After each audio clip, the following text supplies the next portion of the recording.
আচ্ছা ভাই, এই জিনিসটা কি শুধুমাত্র আমার সাথে হয় নাকি আরো অনেকজনের সাথে হয়? মানে সারাটা বছর আমি একদম পুরো সুস্থ থাকি, ফিট থাকি, মানে কোনো অসুস্থতা নেই শরীরে, কোনো রোগ ভোগ ডিজিজ ইলনেস কিচ্ছু নেই, মানে একদম বিশাল ফিট, মানে আমার থেকে সুস্থ মানুষ এই পুরো পৃথিবীতে আর একটাও নেই, মানে নিজেকে সুপারম্যানেরও বাবা মনে হয়।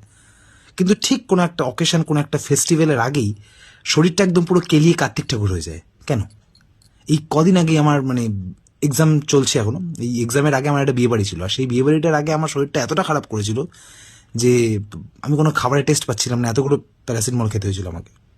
কোনো একটা এক্সাম, কোনো একটা অকেশন ফেস্টিভ্যালের আগেই হাজার ধরনের রোগ ধরবে, লুজ মোশন, সর্দি, কাশি, দাঁতে ব্যথা, পায়ে ব্যথা, হাতে ব্যথা, আরো কত জায়গায় ব্যথা হয় যেটা বলা উচিত না আর কি অনলাইনে।